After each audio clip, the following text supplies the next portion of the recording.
video của mình. Mình vừa mới về Hà Nội được một ngày và mình sẽ ở lại Hà Nội trong khoảng một tuần. Nên là mình quyết định là mình sẽ làm một cái vlog. Đấy là trong một tuần này thì mình sẽ ăn những gì tại Hà Nội. Sẽ có cả những cái món mà mình ăn lần đầu và cũng sẽ có cả những món mà mình đã ăn rất là nhiều lần rồi. Mình muốn giới thiệu đến với tất cả mọi người. Nên là mọi người nếu như thích video này thì có thể để lại một like hoặc là một comment. Và nếu như mà quý mình hơn nữa thì có thể follow cho kênh của mình nha. Còn bây giờ thì chúng ta sẽ bắt đầu vào video thôi.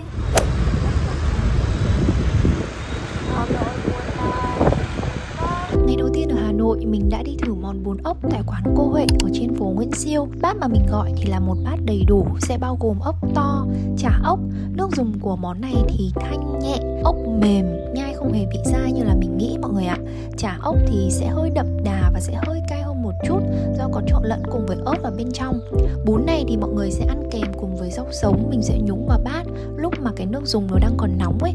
Món này thì rất hợp để bắt đầu một ngày mới của mình. Mặc dù là lúc mình đi ăn thì cũng đã là buổi trưa rồi. Sau cái bữa trưa này thì mình có ghé qua Lương Ngọc Quyến để mua bánh rán mật. Bánh rán ở đây thì nổi bật với vỏ giòn, bên trong thì sẽ là nhân đậu xanh và bên ngoài thì sẽ được phủ một cái lớp mật. Khi ăn thì mình thường dùng tay để bóp dẹt cái bánh này xuống ấy, thì lúc này cái lớp mật bọc ở bên ngoài nó sẽ được vỡ ra. Cái mật rất là ngọt nhưng mà ăn nó sẽ không bị ngấy đâu mọi người ạ. Ăn một chiếc thôi thì sẽ là đủ để các bạn cảm nhận được trọn vị của chiếc bánh này rồi. Mình khuyến khích là mọi người không nên ăn quá nhiều, bởi vì dù sao món này cũng chứa khá là nhiều đường, nên mọi người ăn khoảng tầm từ 1 đến 2 cái. Nếu như ai thích thì có thể thử những cái thứ 3. Ngồi nhâm nhi thêm với cốc cà phê rồi ngắm đường phố là đã quá chill cho một buổi chiều Hà Nội rồi. Tại vì đã mất một công đi lên trên phố rồi mà không thưởng thức món này thì quả thực rất là lãng phí mọi người ạ. Đây chính là món kem Tràng Tiền. Kem Tràng Tiền bây giờ thì họ xây nguyên một tầng để mọi người có thể dắt xe máy vào bên trong, dựng xe ở đó rồi vào mua kem. Sau đấy thì có thể ngồi và thưởng thức cái que kem này. Trong này thì cũng có cả nhà vệ sinh luôn. Kem ốc quế thì mọi người sẽ đứng xếp một bên, còn kem que thì sẽ đứng xếp một bên. Thông thường thì kem que và kem ốc quế sẽ có rất là nhiều vị khác nhau, nhưng mà không phải là hôm nào cũng sẽ có đầy đủ tất cả các cái vị đấy đâu. Nên là mọi người nhớ hỏi trước để mua được cái vị mà mình yêu thích nhá. Giá kem bây giờ thì mình thấy tăng khá là nhiều so với ngày xưa rồi. Ốc quế thì sẽ là 15.000 và kem que thì sẽ là 12.000. Nay thì mình muốn ăn kem ốc quế nhưng mà ốc quế thì chỉ còn mỗi vị vani thôi. Và kết thúc ngày đầu tiên ở Hà Nội ở đây. Hẹn gặp lại mọi người vào ngày thứ 2 nha.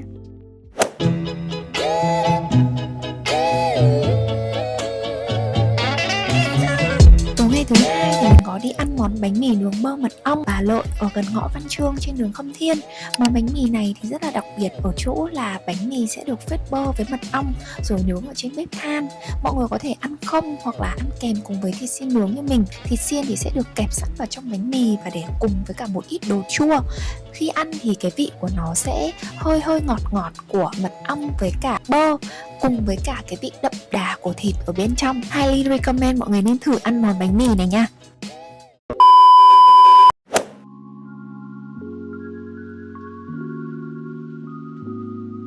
Hello mọi người, hôm nay là ngày thứ 3 và cùng mình đi thưởng thức đồ Hàn tại nhà hàng Nhân Duyên ở Mỹ Đình nha. Nếu như các bạn ở Hà Nội mà muốn ăn các món Hàn thì các bạn có thể tìm đến cái khu vực Mỹ Đình này. Đây là một khu khá là nổi tiếng, có nhiều các quán ăn chuẩn Hàn vì dân Hàn họ làm việc và sinh sống ở khu này rất là nhiều luôn. Quán này thì mình thấy có một món khá là đặc trưng, đấy chính là thịt chân giò. Mọi người có thể ăn trực tiếp hoặc là ăn cuốn cùng với rau và banchan, chấm cùng với cái tương ớt Hàn của quán. Mặc dù khá là cay nhưng mà đảm bảo siêu ngon luôn nha. Ăn cuốn cùng rau thì sẽ đỡ ngấy hơn việc là mọi người ăn trực tiếp. Ngoài ra thì bọn mình cũng gọi cả thịt ba chỉ nướng nữa. Thịt ở đây thì nhà hàng sẽ nướng và cắt sẵn thành từng miếng cho mình rồi mang lên. Mình cũng sẽ chỉ việc ăn thôi mà không cần phải ngửi mùi khói hay là đứng lật thịt gì hết. Bên cạnh 2 loại thịt đấy ra thì mình có thử thêm được 3 món do là nay đi đông người ấy. Món đầu tiên thì sẽ là mì lạnh.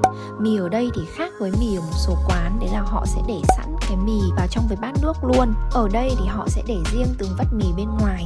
Khi nào mà mình ăn thì mình sẽ nguội cái bát nước mì lên, rồi sau đấy thì nhúng từng bát mì vào trong bát nước rồi mình múc lên để mình ăn. Nhưng mà cá nhân mình thì không thích cái vị mì lạnh ở đây cho lắm mọi người ạ, bởi vì vị nó sẽ hơi kiểu thuốc ấy, ăn nó sẽ hơi ngai ngái một chút. Bù lại thì có cơm nắm rong biển ăn rất là ngon, viên nhỏ xinh, ăn rất là vừa miệng, có nhân bên trong và bên ngoài thì sẽ được lăn qua một cái lớp rong biển vụn ở bên ngoài. Thêm một món nữa và cũng là món cuối cùng, đấy chính là canh kim chi. Mình thấy ăn thì vị nó cũng giống như các cái quán Hàn khác thôi, cũng không có gì đặc biệt ở món này cả. Và đặc biệt thì ở đây có rất là nhiều banchan để cho mọi người có thể nếm thử, nên là mọi người cứ gọi thoải mái banchan để sử dụng nha. Sau khi ăn trưa ở Nhân Duyên xong thì bọn mình có rẽ sang một quán Starbucks ở gần đó để mua nước và mang về. Và cái vị nước yêu thích của mình ở Starbucks sẽ luôn luôn là matcha latte. Và dạo này thì mình có áp thêm cả Tree Pump Caramel Syrup vào nữa, để cho cái cốc của mình nó có cái vị nó hơi mặn mặn hơn một chút đấy mọi người. The next morning.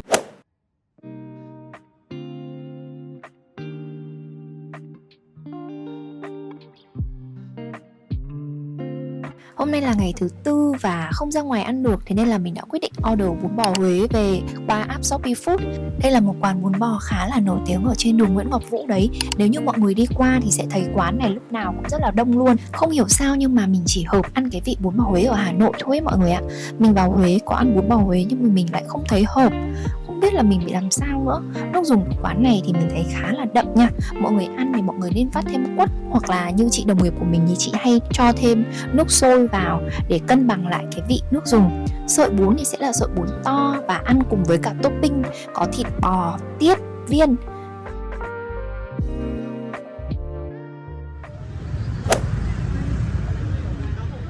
Hôm nay mình sẽ dẫn mọi người đi ăn một quán pizza yêu thích của mình nha, đấy chính là pizza 4P. 4P thì có rất nhiều cơ sở ở Hà Nội rồi, thế nên là các bạn chỉ cần lên website của 4P và tìm cái địa chỉ nào mà tiện nhất đối với các bạn để đến quán và thưởng thức các món ăn ở đây nhé. Về món khai vị, mình có gọi salad phô mai burrata kèm với thịt nguội và trái cây. Trái cây ở đây sẽ là xoài, thanh long, bưởi và dưa hấu. Tất cả các trái cây này thì đều có vị ngọt tự nhiên. Ăn cùng với thịt nguội thì nó sẽ có vị mặn mặn, kết hợp cùng với miếng phô mai thì được cắt ra.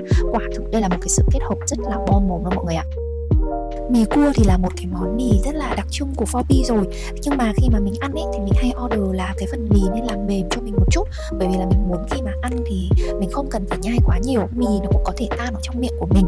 Mì cua ở đây thì họ sẽ làm cùng với cả sốt cà chua nữa, thế nên là khi ăn thì nó sẽ hơi có một cái vị chua nhẹ. Mình cũng có thử thêm một vài loại mì khác của 4P, nhưng mà đối với cá nhân của mình thì mì cua vẫn là số 1 trong lòng mình khi mà đến 4P luôn mọi người ạ.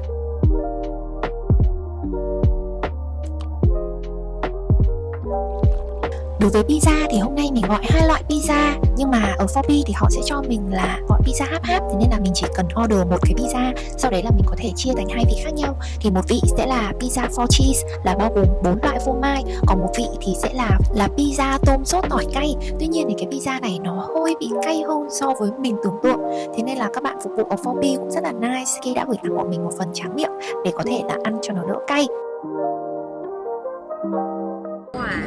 Nói lại đi, vừa nãy chị chưa. Đây là một món quà của 4P Phạm Ngọc Thạch. Em chúc cho cả em và chị Hằng sẽ gặp may mắn trong chặng đường sắp tới.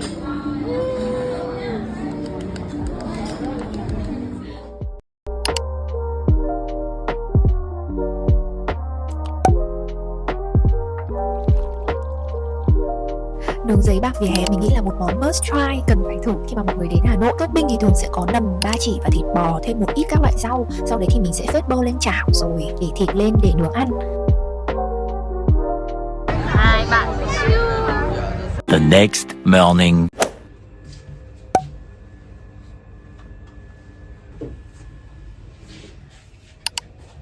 Bây giờ bọn mình sẽ đi đâu nhỉ?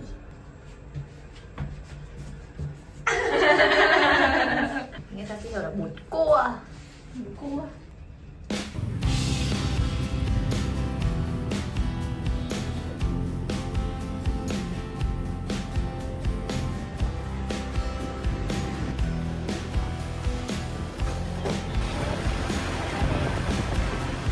Ta đi chơi.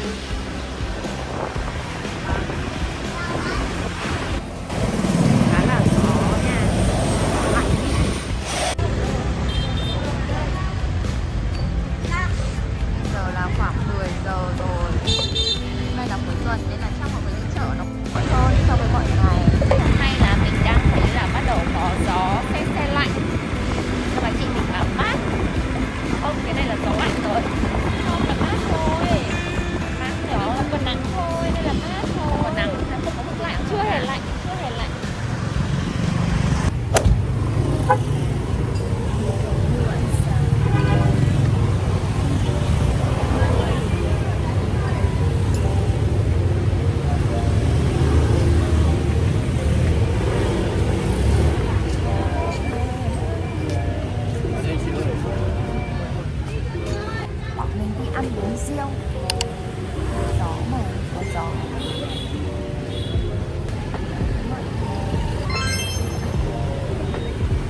tác của mình là chỉ có riêu bò thôi. Nhưng mà quẩy ở đây ngon hơn mọi người nha. Quẩy nóng rồi ấy, quẩy nó đang vừa mới lấy xong ấy. Quẩy giòn. Đang rất giòn, kiểu sờ tay vào thấy mỡ luôn. Quẩy nó sờ tay vào cho thấy mỡ. Bọn mình vừa mới ăn xong bún riêu, bây giờ chúng ta sẽ di chuyển khoảng tầm vài mét thôi để đi ăn chè nha. Tiếc quá mọi người ơi, hàng chè chưa mở cửa, 11 giờ mới mở cửa cơ. Nên là bây giờ bọn mình sẽ đi lên Phan Đình Phùng để chụp ảnh. Hôm nay mình xin phép làm hướng dẫn viên để giới thiệu cho mọi người. Hiện chúng ta đang đi trên con đường Hai Bà Trưng để rẽ phải vào phố Thợ Nhuộm.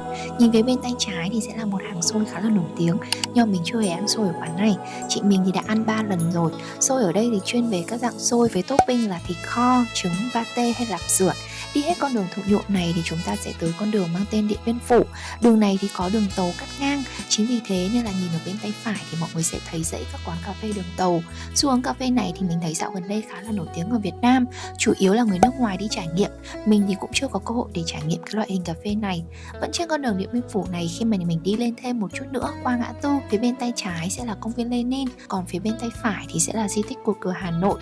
Bên cạnh Cột Cờ Hà Nội và nằm trên con đường Hoàng Diệu thì sẽ là Hoàng thành Thăng Long, đã được UNESCO công nhận là di sản văn hóa thế giới vào năm 2010. Chạy dài tiếp trên con đường này sẽ dẫn chúng ta đến với Lăng Bác, nằm ở trên con đường mang tên là Độc Lập. Tòa nhà màu vàng phía bên góc tay phải thì chính là Bộ Ngoại giao. Đây là một cơ quan của chính phủ thực hiện chức năng quản lý nhà nước về đối ngoại.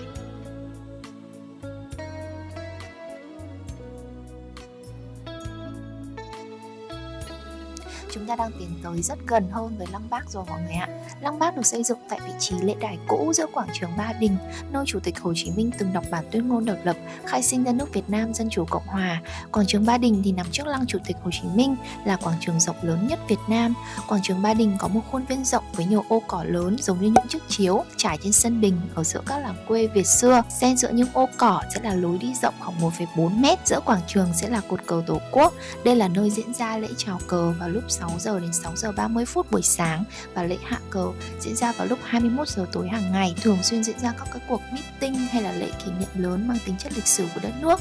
Trải qua bao nhiêu thăng trầm lịch sử thì quảng trường Ba Đình đã trở thành một niềm tự hào của nhân dân thủ đô và cũng là một địa điểm du khách nào cũng muốn ghé thăm. Đối diện với Lăng Bác thì sẽ là nhà Quốc hội, là trụ sở làm việc và là nơi diễn ra các cái phiên họp toàn thể của Quốc hội Việt Nam. Đây là một cái khu được khởi công xây dựng vào năm 2009 tại khu trung tâm chính trị Ba Đình. Đi dọc tiếp trên cái con đường này thì chúng ta sẽ đi vào con đường Hoàng Văn Thụ, và đối diện phía trước mặt mọi người thì sẽ là phủ Chủ tịch. Đây là nơi ở và làm việc của Chủ tịch nước, Phó Chủ tịch nước Cộng hòa xã hội chủ nghĩa Việt Nam, đồng thời thì cũng là trụ sở của Văn phòng Chủ tịch nước. Đi dọc hết con đường Hùng Vương này, khi mà rẽ vào tay phải sẽ dẫn các bạn đến với con phố Phan Đình Phùng.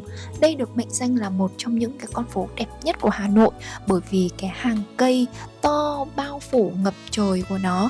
Như mọi người có thể nhìn thấy, phía hai bên vỉa hè rất là rộng, đường rất là thoáng, bởi vì đây chỉ là đường một chiều thôi. Và chính bởi vì cái tên gọi là con đường đẹp nhất Hà Nội nên là các nàng thơ và mọi người cũng hay ra đây để chụp ảnh, cầm trên tay những bó hoa. Và an ninh ở khu này thì rất là đảm bảo, bởi vì ở gần Lăng Bác nên là lúc nào cũng sẽ có các chú lính đứng canh gác.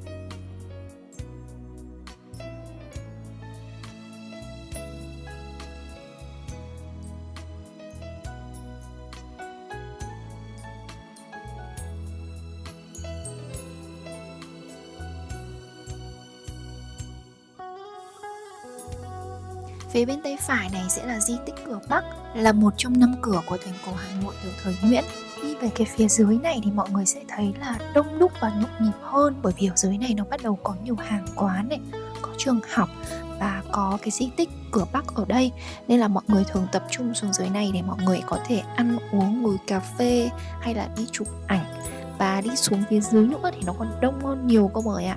Thế nên là cái buổi hôm nay bọn mình định đi chụp ảnh ở đường Phan Đình Phùng này, nhưng mà xong rồi thấy nó đông quá nên là bọn mình đã quyết định là sẽ phải chuyển hướng để đi sang một quán cà phê. Ở phía dưới này là có một cái trường cấp 3 trung học phổ thông Phan Đình Phùng, thì đây cũng là một trường khá là nổi tiếng ở Hà Nội, nên là mọi người tập trung rất là đông đúc ở đây. Có rất là nhiều xe hoa, các cô ấy bán hoa ở đây, nhưng mà từ hồi mà rộ lên cái phong trào là chụp ảnh ấy thì hầu như là mọi người chắc là cho thuê kiểu đứng vào cái xe hoa đấy để chụp ảnh thôi, chứ mọi người chắc cũng không bán được nhiều. Thậm chí là có cả dịch vụ cho thuê áo dài nữa cơ mọi người ạ.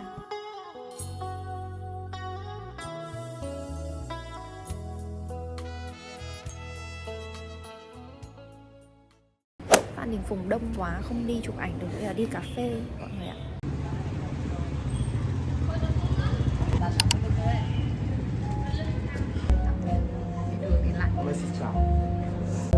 Quán này là mất 350.000 khi mà mọi người chụp ảnh thương mại nha. Bánh sẽ đi vào bên trong phòng cho mọi người xem. Mặc dù là ở bên trong nó hơi nóng.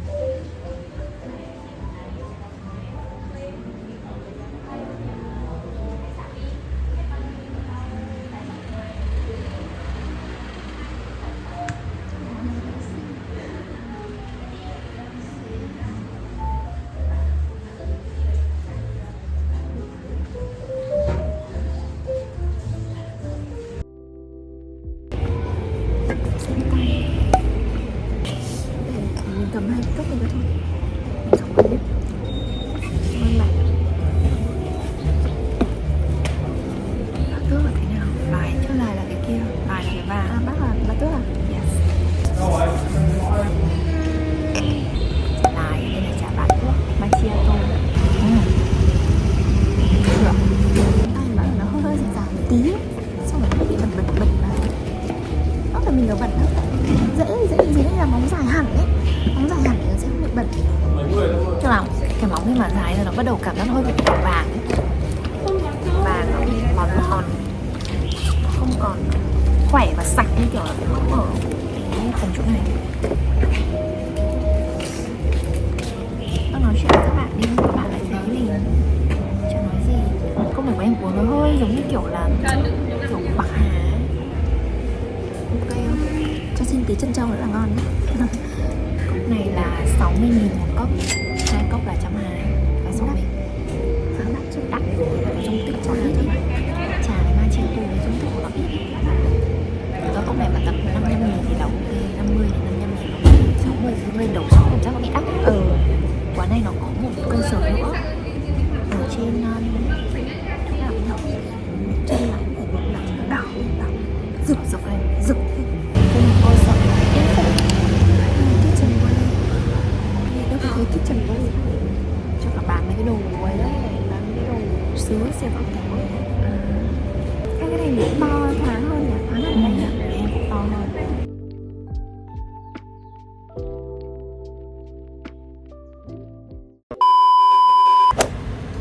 Chị gái đã bỏ rơi tôi, bỏ rơi chị gái thì bị tình yêu.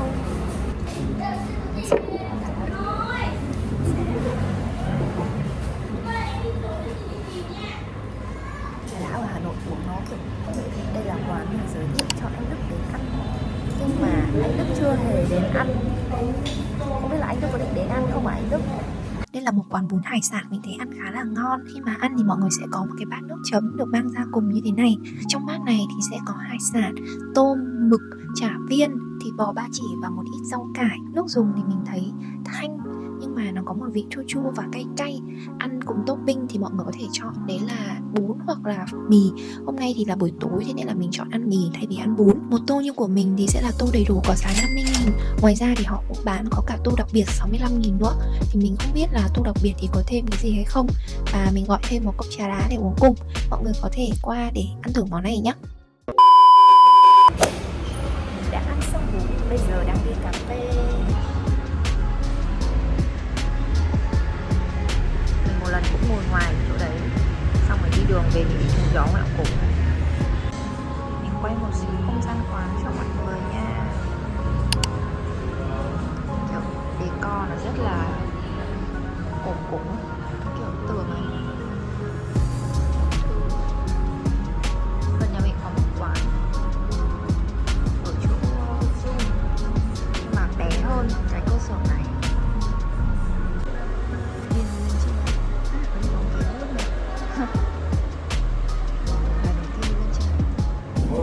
Mình đã tìm một bàn để ngồi lên trên này, có bàn cao ngồi làm việc.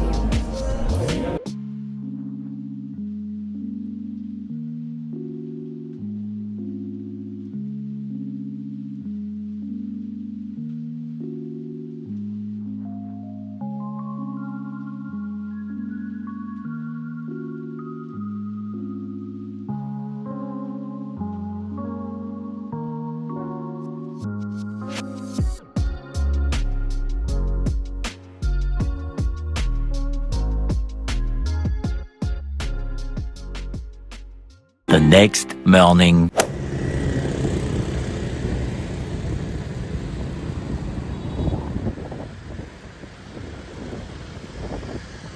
Giới thiệu với mọi người, đây chính là ngã tư sở của Hà Nội, được mệnh danh là một trong những con đường luôn luôn tắc đường. Nhưng mà hiện tại thì có vẻ đã bớt hơn rồi, tại vì quy hoạch lại ấy. Trưa nay thì mình có đi về trường đại học cũ để ăn một món là bún chả cùng với cả bạn đại học cũ của mình. Tối đến thì mình đi ăn bò nhúng giấm, nhưng mà là ăn ở cơ sở Thái Phiên. Đây là một dạng lẩu với một cái nước dùng rất là thanh nhẹ từ giấm này. Trong này thì có thêm một ít sả, dừa với cả để một vài miếng đậu đã rán rồi. Khi ăn thì mình sẽ có thịt bò, gầu bò với cả gân để mình nhúng vào trong cái nước lẩu này. Sau đấy thì mình sẽ ăn cùng với cả đồ cuốn cùng bánh đa, bún, dứa với cả chuối và rau sống. Sau đấy thì mọi người chấm cùng với cái mắm nêm này để mọi người ăn. Ngày xưa thì mình không thích món này lắm đâu, nhưng mà không hiểu sao về sau thì mình ăn mình càng ngày mình càng thấy ngon ấy. Tí nữa mình sẽ mukbang popcorn này cho mọi người nha. Mình chưa ăn cái popcorn này bao giờ. Cái bảo là rất là ngon. Bọc ngô. Ngôi nhà bọc ngô.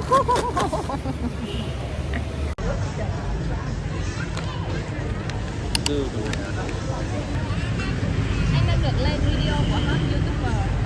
YouTube á. Có kênh YouTube không?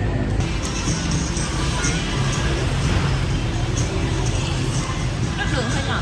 Nhưng mà nếu mà ăn với thạch găng thì sẽ vừa. Nhưng mà chị thấy là bạch khá là béo. Bạch thì ngon. Và đúng là nếu mà ăn như là ăn nhãn này, nha đam này với cả nước đường thì sẽ thấy hơi ngọt.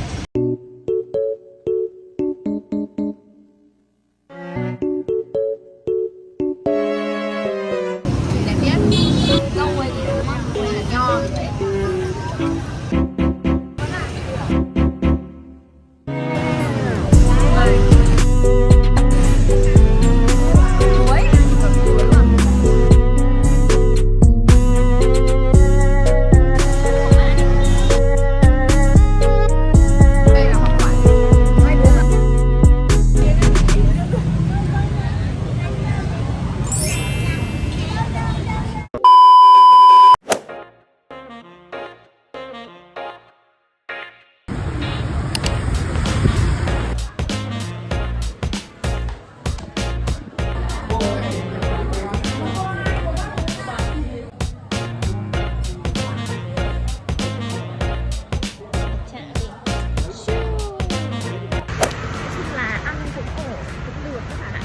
Thịt nga dày, không béo quá, mềm, không béo quá, nhưng mà chị thấy là miếng nào cũng dính một miếng da trong đấy nhá. Đúng, miếng da, nhưng mà em lại thấy miếng da nó bị dai ấy.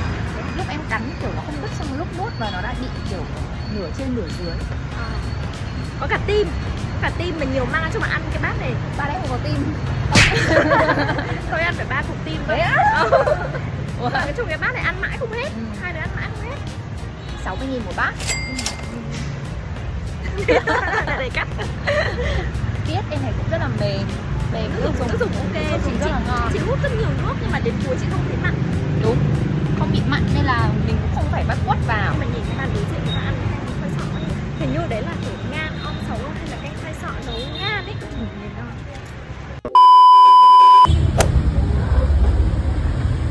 Đây tụi mình đi ăn chè ở chè tự nhiên. Nên là cẩm ở đây là bưởi cốm. Có bưởi có cốm đây các bạn, có cả đậu xanh nữa. Thập cẩm là có cả ngô, đậu xanh, sen, bưởi. Cái xanh này là gì nhỉ? Chè Thái.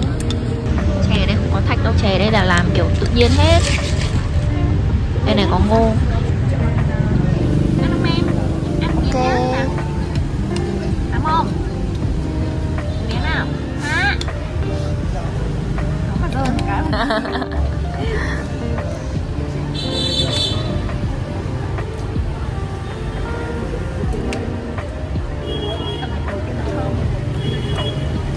Bưởi giòn, ngọt vừa không ngọt, nó sẽ không ngọt quá nhỉ. Ok đấy, thơm đấy.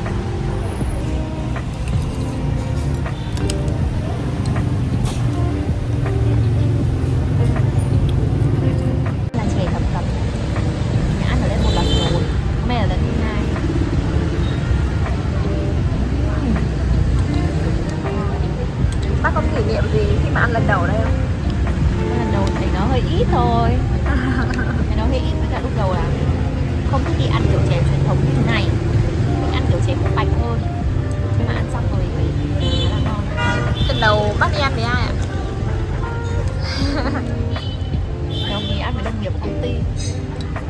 giờ sắp thành đồng nghiệp cũ hết rồi. Ăn thử bánh chuối đi. Ở đâu nhỉ?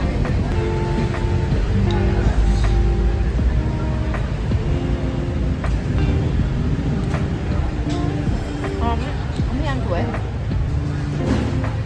Đây là bí đó. Có cả bí. Bác trầm mấy điểm cho bát chè này? 9 điểm. Wow, Tại cao sao lại nha. 9 điểm không? 1 điểm. Nếu như chỗ ngồi view cái này kia nó rộng rãi ok hơn. 35.000 bát này. Ok rồi. Vẫn 9 điểm thế. Bây giờ mà chị bán chè như thế này nhưng mà kiếm được rất nhiều tiền, lợi nhuận cũng tốt, kiểu nhà bán chè hay là chị sẽ chọn công việc đi làm ở trong công ty có nhiều đồng nghiệp, bạn bè, khi ăn đi chơi với mọi người nhưng mà nhiều người không nhiều công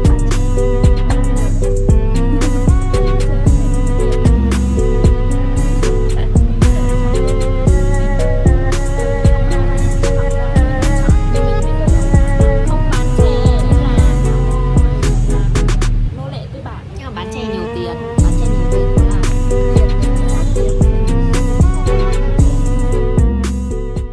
và đó là tất cả những gì mình đã ăn trong một tuần vừa qua khi mà ở Hà Nội.